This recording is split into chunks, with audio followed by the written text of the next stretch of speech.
How much passive income can you actually make from online courses, and what's the effort involved to create your courses and get them published and online? Well, in this video, I'm going to share some of the truths about publishing online courses. Is it worth your time?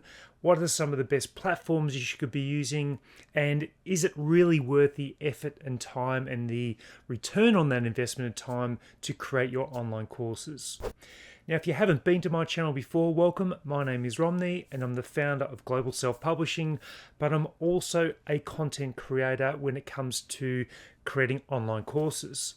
So what I want to do is to go through some of the key challenges that I've faced for creating online courses, but also the benefits that you can achieve if you put in the time, the effort, and then invest in creating great courses that people are going to learn more from and help them to achieve the success that they want.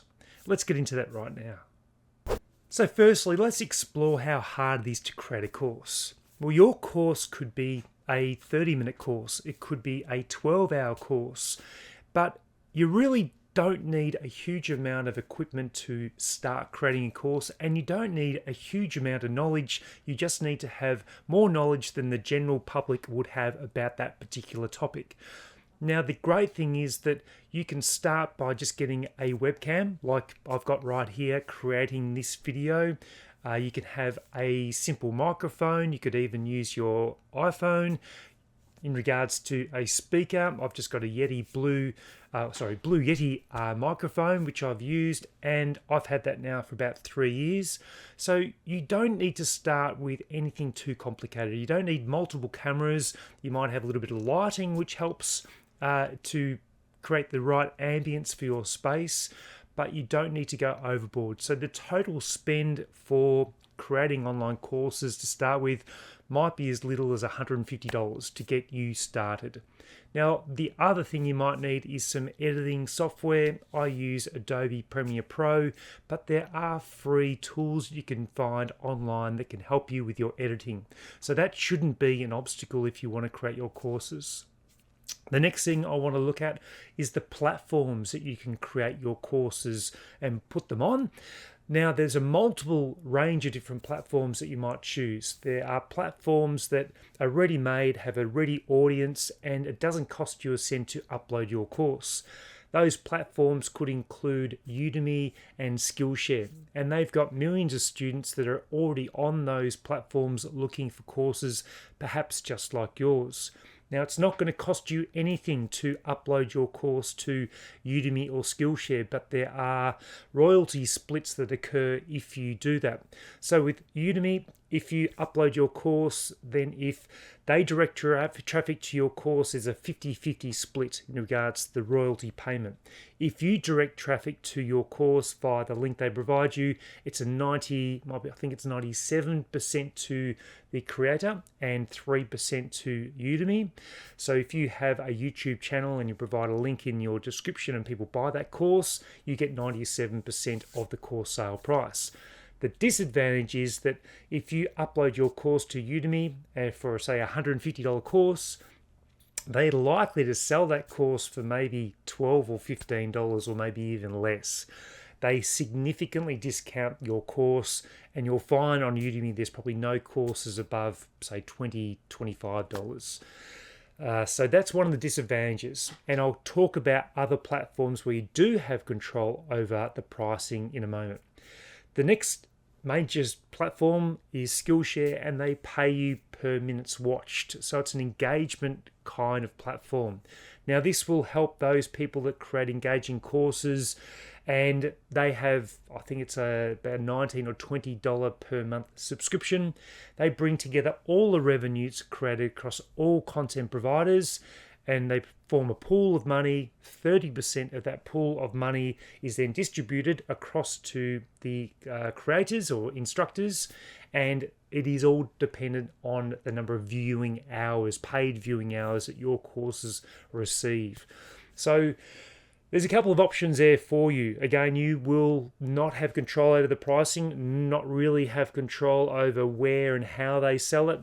The benefit is that I've found that my Udemy courses have sold to over 120 countries They can help with the translation of your courses, and I've done really well with that. In fact, it's been over $80,000 in revenue that I've generated from Udemy, and with Skillshare, it's just over $40,000 that I've created with that platform. So definitely worth your time and effort if you want to create and upload courses to those platforms. And the great thing is that they're very, very passive once you create those courses and upload them. The main thing you just need to monitor is questions that might come through from your students who participate.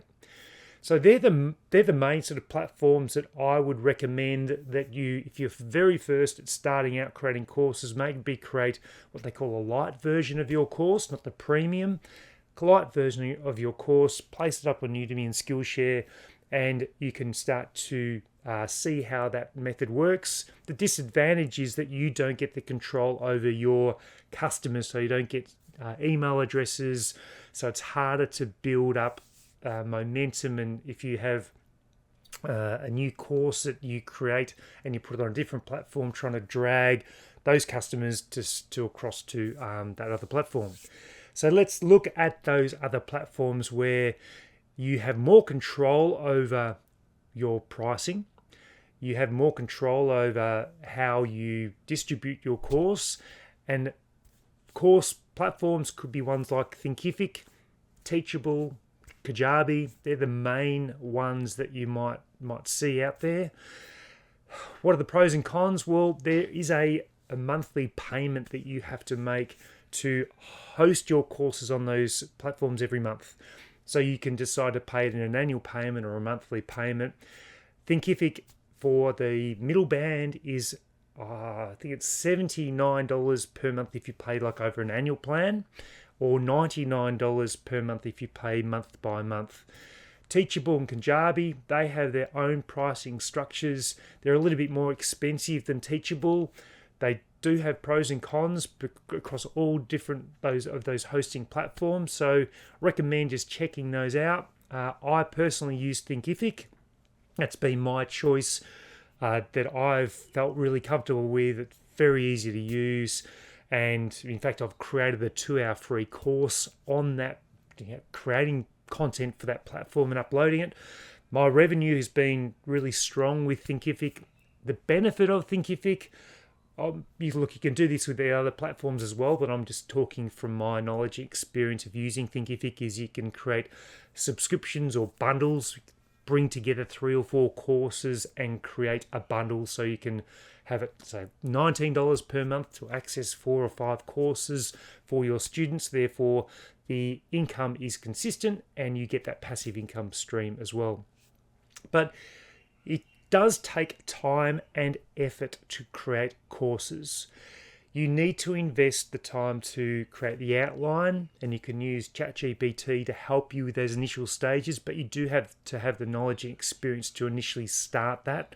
So creating the outline, working through the title, the subtitle, coming up with the lessons, then filming them and then editing them. It's not easy, and I don't want you to ever think that creating a course is easy. It does take time to create, and you need to have the patience and you need to have the momentum to do your filming. Make sure you're consistent with it every day and take the action required. I have 12 courses that I've created over about 3 years. Again, a lot of investment of time, but those courses continue on a monthly basis now, provide income to me, both across Udemy, Skillshare, and Thinkific. So therefore, that investment of time that I created initially has a long-term tail, I call it, where you might invest that time initially at the front end, but it has a long tail and payment over the journey. Again, it all depends on your engagement with your audience, how good your courses are, whether you need to keep updating those courses or whether they're forever long, evergreen courses. But you can do very, very well from selling courses if you go about it the right way. You're never going to make a huge amount of money if you use platforms like Udemy or Skillshare unless you make courses like every month and keep uploading those courses and have fresh content, because they are driven by algorithms. So new courses tend to get the favoritism, and older courses tend to get pushed out over time. Whereas if you have your own course hosted on Thinkific or Teachable Kajabi, then you can set the price, you can continue to push those courses out, update them, and sell them for what they're really worth. So you might have a $450 course you can sell. But if you put that $450 course on Udemy, then it might sell for about $14. So yes, there is the audience there. They get you out to more marketplaces, but you lose control, and they could remove your course at any time. So you've just got to think through that as well. And there's millions of courses on Udemy, but there might be one that you can create as a premium version on Thinkific or Teachable or Kajabi that you can then really put a lot of time and effort into. To finish with, I just wanted to say that there are opportunities to create great online courses. There's always students that are looking to learn. If you have an expertise or knowledge in a specific area, you might be a school teacher and you are great at graphic design, then you might be able to create a graphic design course specifically targeted at teens or young adults, or even people that are looking at doing that later on.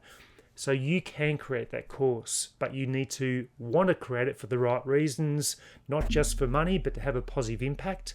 And you need to spend the time and effort to make a great course. If you ever want to check out the courses that I've made and how I've put them together, you can always go to my website, globalselfpublishing.com/courses, and you will see the courses I've put together. And you can even go through my YouTube channel and see some of the course I've put together in regards to promotion. So remember, if you are interested in more about online course creation, then check out the links below. There is that free 2-hour course about how to create an online course with Thinkific. There's some downloads there. Even if you use my link, I'll give you a 1-hour coaching session. We can plan through how to set up your course, the structure and the content, everything that forms part of course creation. So if you're interested in that, again, check out the link in the description below. So thank you so much for watching this video. Hopefully it's informative. Hopefully I've provided some truth around online course creation, and you can then benefit from my experience and create your own courses to push out to a global audience. So thanks so much, and I look forward to creating more content for you very shortly. Until then, goodbye.